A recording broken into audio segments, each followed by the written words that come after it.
al paciente que escojan esta presentación en sobrecito, deben de darla o diluida en una papillita, en una compotica de manzana, en una compotica de una fruta neutra, en una dosis preferentemente, en una cucharita dar la dosis y ya luego que se come el resto de la papilla.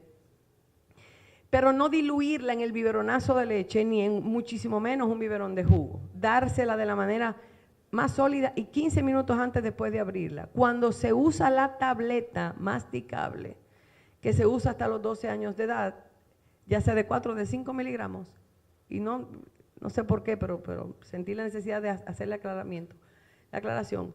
Esa tableta debe de darse alejada del alimento para tener una mayor absorción, siempre de noche. Es un medicamento que después de todos los estudios que se han hecho, es un medicamento que definitivamente, y porque sí, la mayor eficacia se obtuvo en todos los estudios de eficacia administrándolo en la noche, nunca de día. Se le da su cena a su pacientico y ya antes de dormir mastica, que no haya alimento para que la absorción del mismo sea la correcta y la adecuada. El uso de esteroides inhalados. El uso de esteroides inhalados es incluso más eficaz que la utilización de inhibidores de leucotrienos o de antagonistas de leucotrienos como es el montelukast. Es más eficaz, mucho más eficaz en el control de las exacerbaciones. Pero ¿cuál es el problema? El compliance, la adaptación y la adaptación y el cumplimiento del paciente del tratamiento. Es mucho más fácil darle la pastillita al niño que buscar el inhalador y la cámara espaciadora para darle el esteroide inhalado, que lo va a controlar incluso hasta quizás mejor.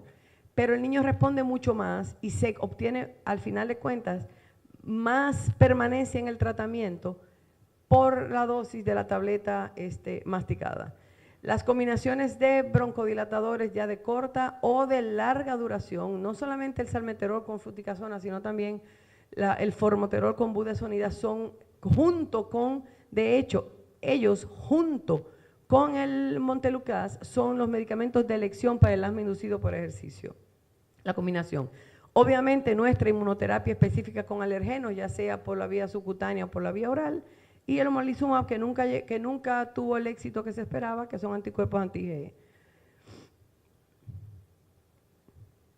Ya saben cuál va a ser el control, el objetivo de nuestro tratamiento va a ser el control actual, que lo vamos a ver ya sea definido por la ausencia de síntomas, y eso lo vamos a saber por la necesidad o no de medicación de rescate en una semana, y por las actividades del tracto que se van a medir por una prueba de función pulmonar o espirometría, que ustedes se sorprenderían de la capacidad que tiene un niño ya apenas de 4 o 5 años de hacer una buena espirometría.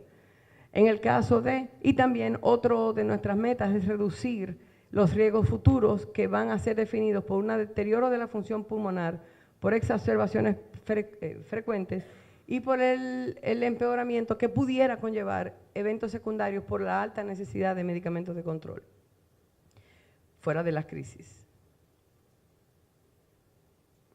Bien, las guías de clasificación de control, ya eso lo mencioné rápido, los síntomas diurnos en el asma controlada menos de 2 veces por semana y ninguna limitación de actividades, no se despierta el niño y necesita muy poco medicamento de rescate.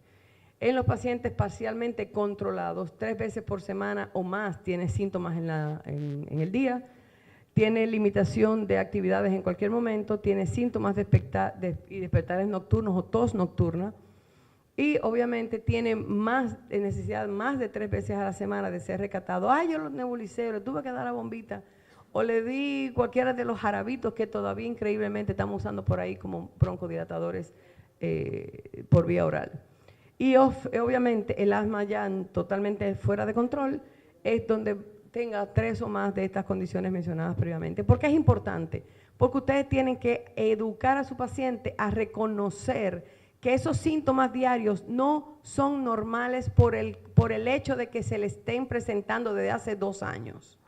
El paciente alérgico, tanto con la rinitis como el asma, hace de sus síntomas diarios la normalidad y no lo es. Entonces ustedes y nosotros tenemos el papel de revertir esa situación. Las indicaciones específicas del medicamento que nos está invitando a desayunar, yo no he desayunado nada todavía, lo haré más después, son las siguientes. La profilaxis y el tratamiento crónico del asma bronquial, ya lo hemos tocado, el broncoespasmo inducido por ejercicio, la rinitis alérgica perenne y finalmente la urticaria crónica, que es un episodio menos frecuente, mucho menos frecuente en la edad pediátrica que lo que es en el adulto, pero que en el cual los protocolos de manejo de urticaria crónica instituidos por Gallen, que es la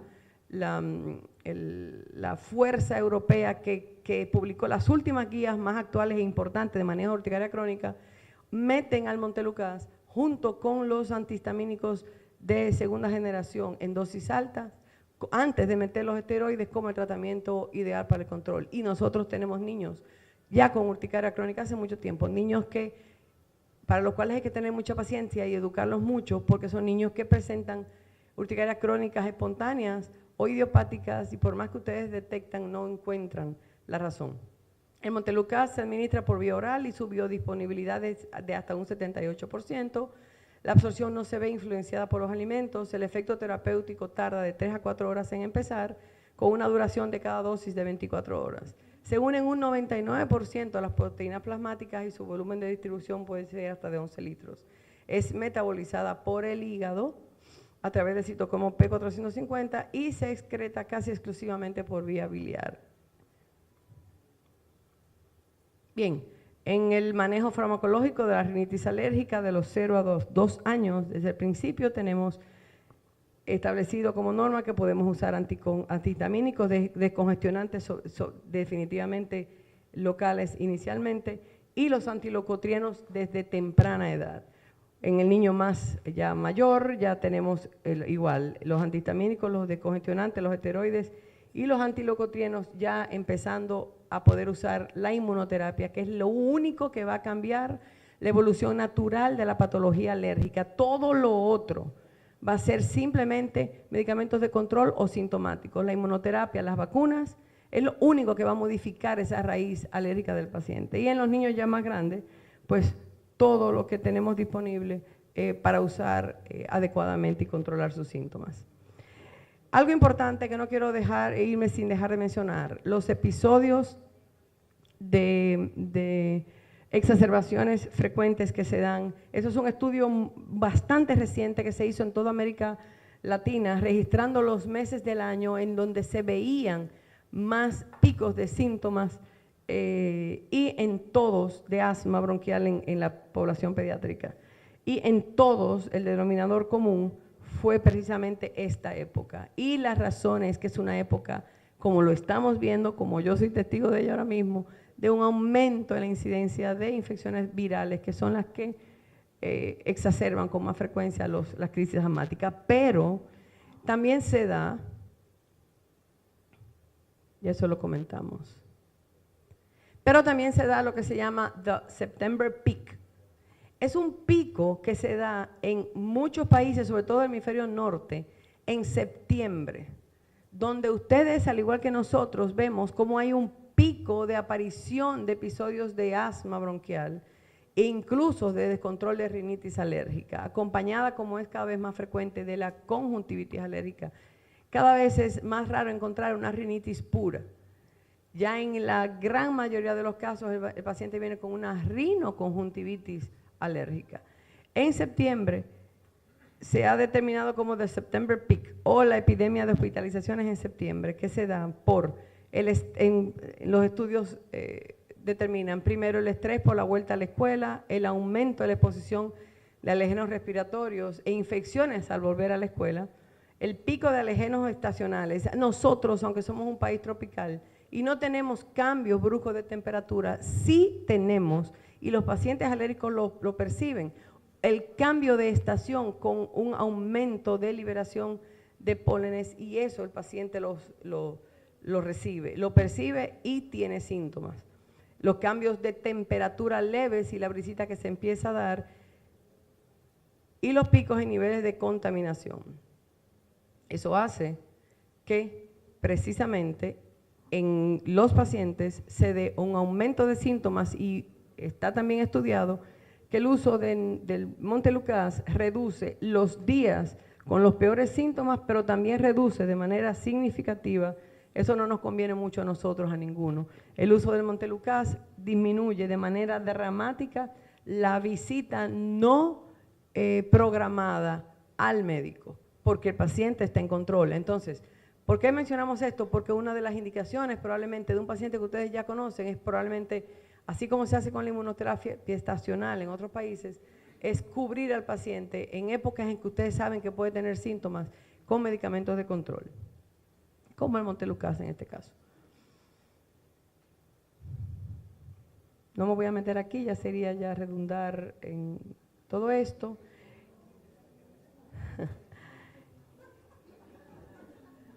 No hay casi ni que hablar con esta hermosa diapositiva. Hermosa diapositiva. ¿Ustedes saben cuál es el problema principal de esa niña? El asma bronquial. ¿Ustedes creen que esa niña, por más broncodilatador de acción prolongada que necesitemos, que utilicemos, por más esteroides inhalados, ¿ustedes realmente creen que esa niña va a obtener el control total de sus síntomas de asma? Yo creo que va a ser un poquito difícil. Entonces, en los pacientes como estos, los medicamentos como los antileucotrienos que van a actuar en todas las patologías alérgicas, va a ser importante si recordamos la hipótesis de la vía aérea unida. Limpiar esa nariz va a ser más importante inicialmente que controlar las crisis de asma que esa nariz así va a traer en esa niña. En el algoritmo del tratamiento sintomático de la urticaria crónica y espontánea, se los dejo como para no dejarlos de mencionar. ¿Qué se hace? Los antihistamínicos de segunda generación no sedantes, cuando tienen su niño con síntomas, con brotes de urticaria. Las guías Galen los mandan y nos mandan a aumentar las dosis de los antihistamínicos en los niños con urticaria crónica, sobre todo idiopática, hasta 4 veces su dosis tolerable, básica, sin ningún problema, antes de tú meter los corticoides sistémicos. Si el aumento de dosis de los antihistamínicos no controlan los síntomas después de 1 a 4 semanas, utiliza entonces los antileucotrienos antes de utilizar en el paciente los esteroides orales.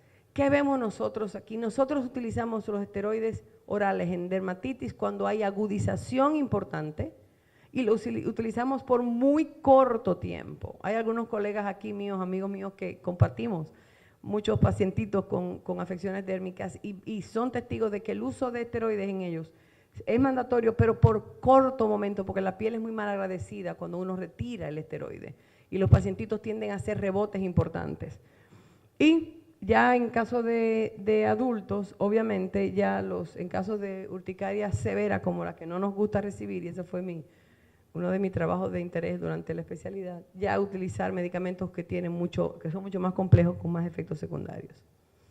Conclusión, el compromiso sistémico de nuestro pacientito tópico es cada vez mayor y más frecuente. Por lo tanto, el manejo de la respuesta alérgica debe de ser integral, tomando siempre en cuenta todas las morbilidades existentes al mismo tiempo.